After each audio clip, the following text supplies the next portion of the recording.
Bom dia, querido irmão, paz, nessa manhã tão abençoada que Deus nos concede. Temos o privilégio de meditar na sua palavra, o livro do profeta Jeremias, o capítulo 38, 39 e 40. Abra sua Bíblia, por favor, seu caderno, para podermos meditar então nesse texto das Escrituras Sagradas. O que temos aqui diante de nós é que o povo de Israel, Judá, se rebela contra o rei Nabucodonosor. A primeira invasão aconteceu, os nobres foram levados, os ricos, as pessoas que tinham profissão, e ficaram as pessoas mais pobres do povo. Mas depois de um tempo, os reis de Israel foram se rebelando contra o rei Nabucodonosor, até que se rebelaram totalmente contra ele, e então Nabucodonosor volta com seu exército para Jerusalém.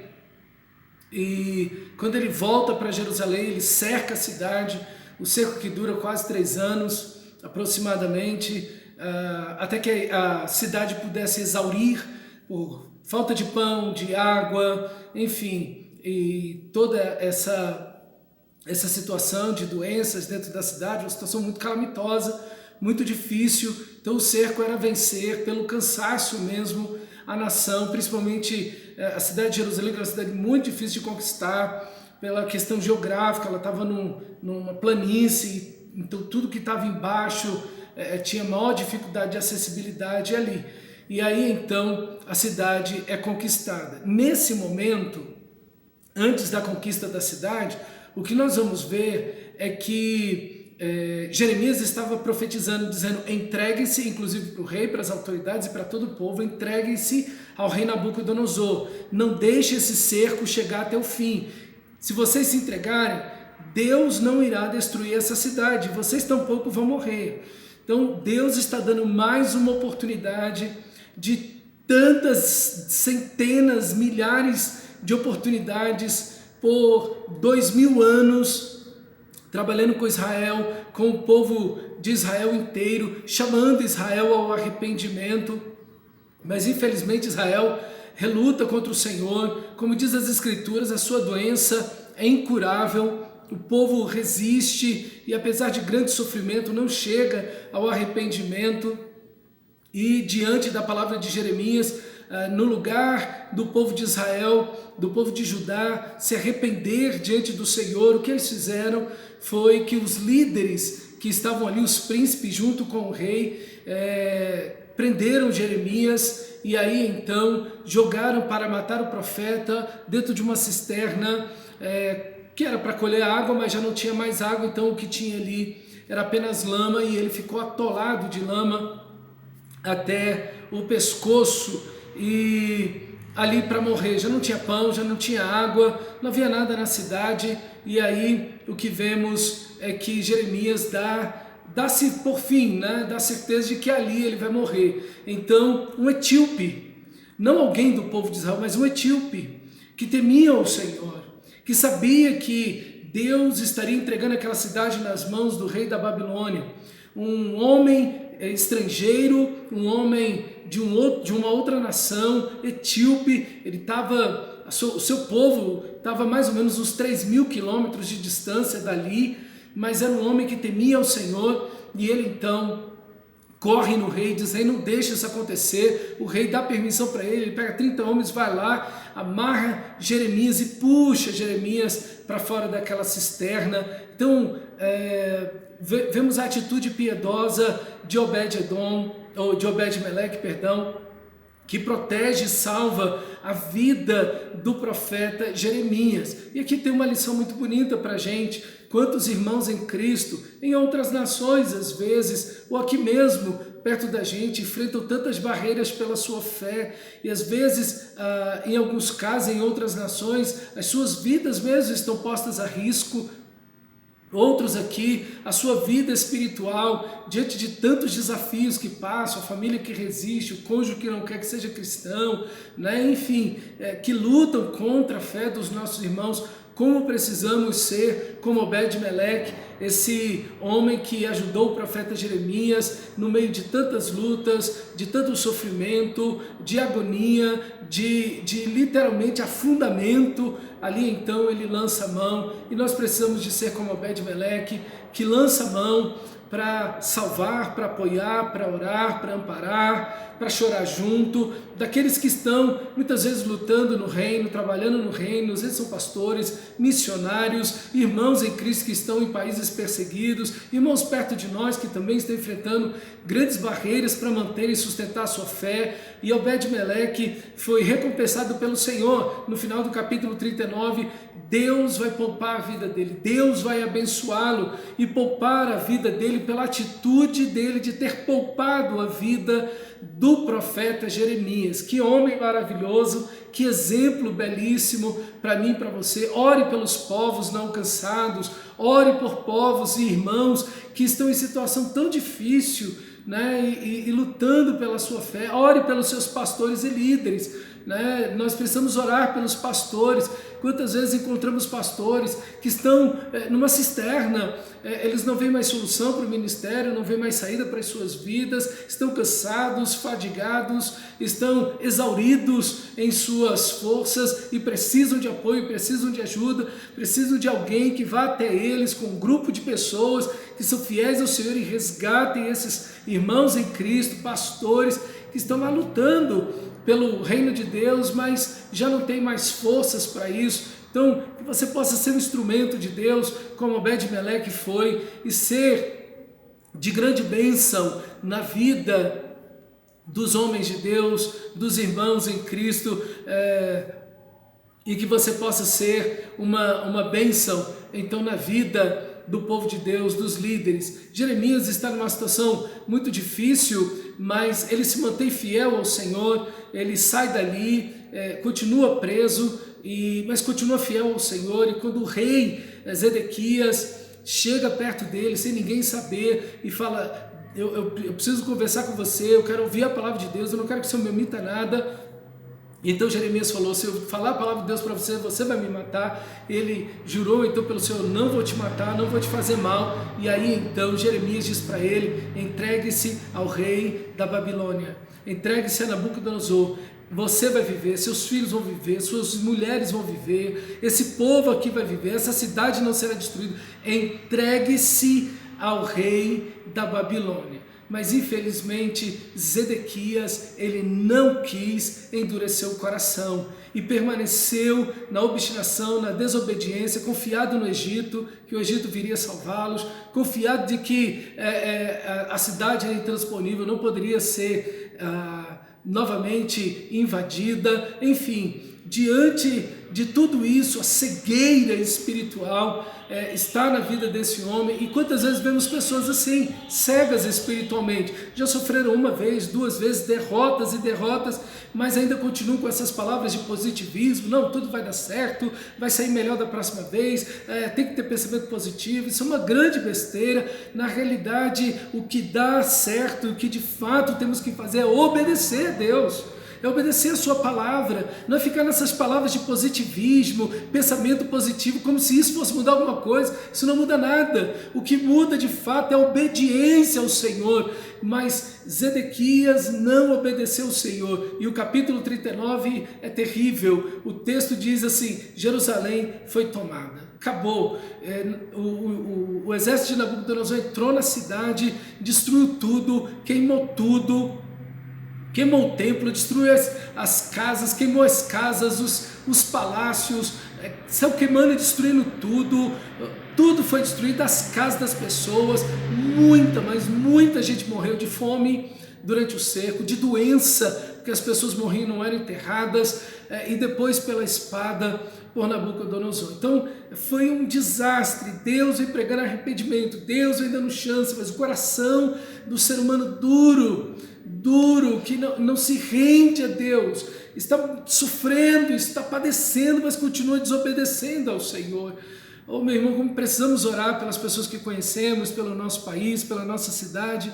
Deus convence do pecado, da justiça, do juízo, quebra corações, Porque o sofrimento, por mais intenso, recorrente, repetitivo que ele seja, ele não produz arrependimento. O sofrimento não produz o arrependimento. O arrependimento é uma obra do Santo Espírito de Deus. Só Ele pode trazer quebrantamento, arrependimento, convencer do pecado, da justiça e do juízo.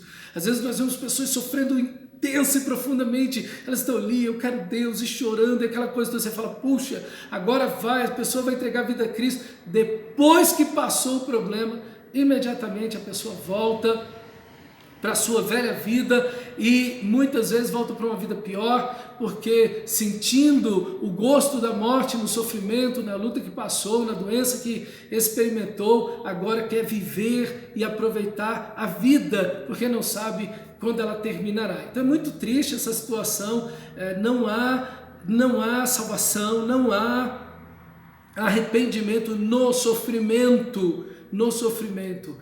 O arrependimento é uma obra de Deus, é uma ação de Deus, é um agir do Santo Espírito de Deus. Então Deus chama Israel, Judá ao arrependimento, mas não há resposta.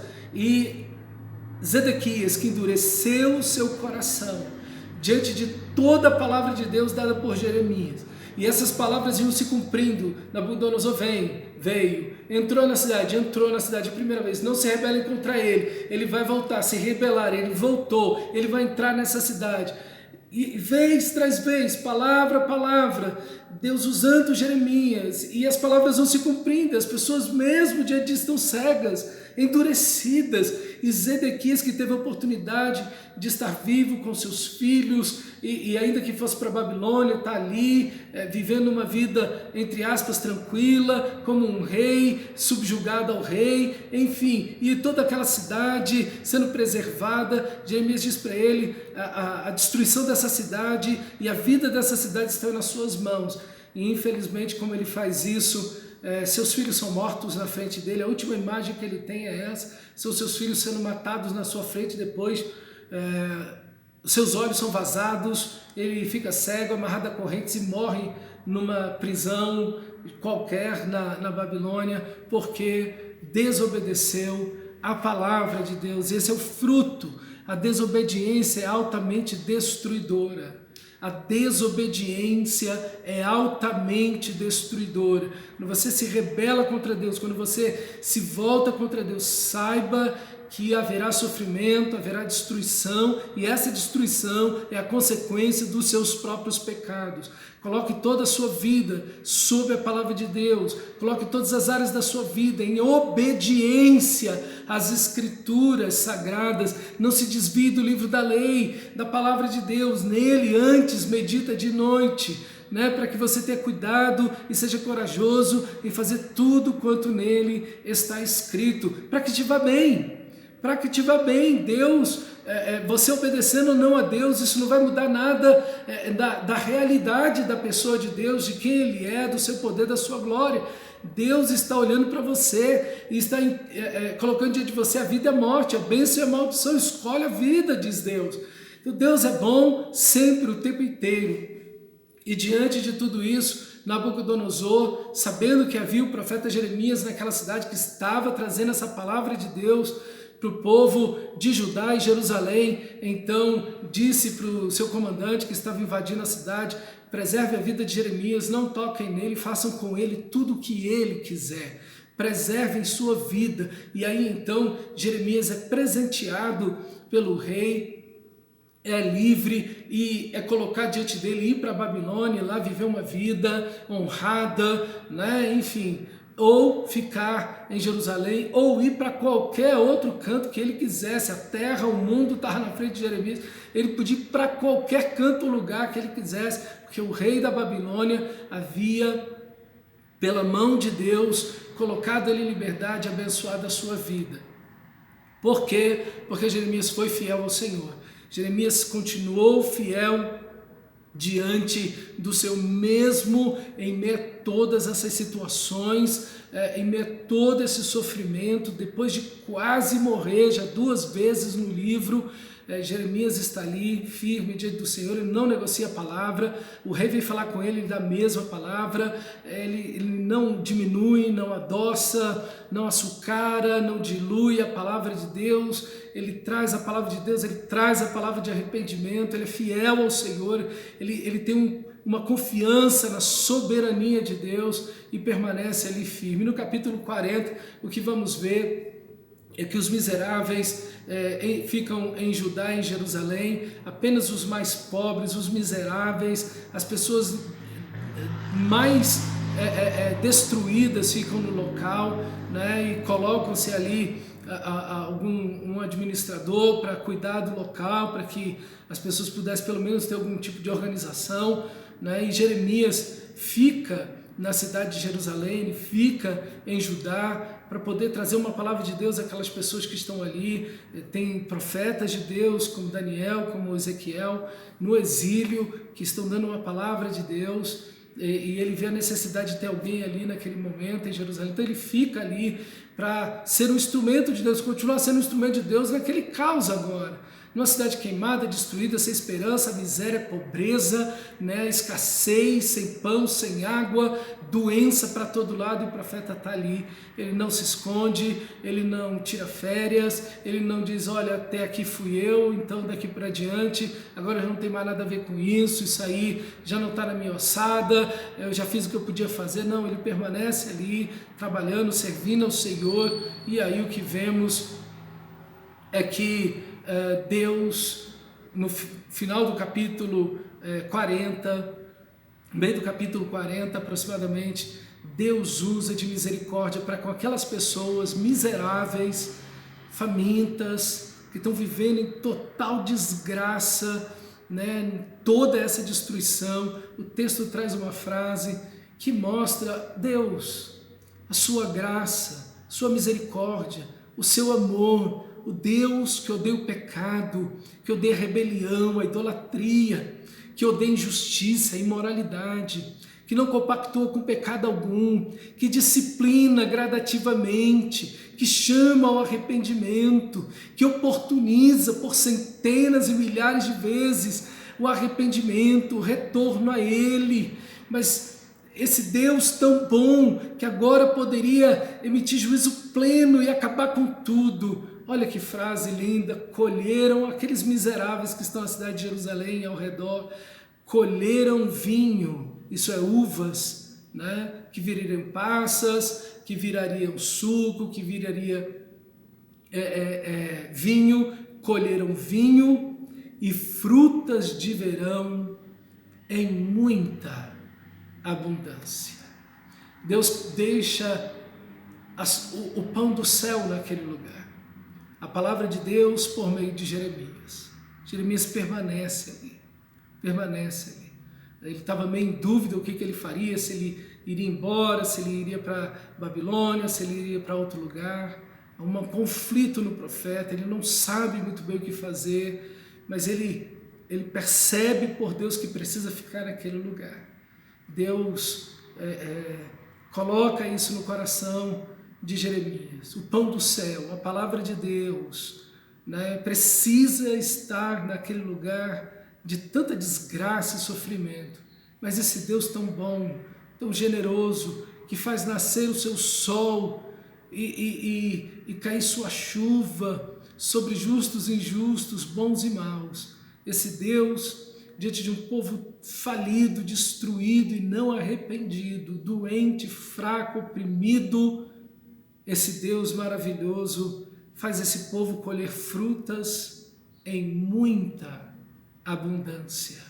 Veja a graça de Deus, veja a bondade de Deus, a misericórdia de Deus, veja a mão de Deus permitindo com que o profeta ficasse ali, trazendo palavra de Deus, o pão espiritual para aquelas pessoas, a direção da vontade de Deus para uma restauração espiritual, moral, física, política, econômica, em todas as áreas.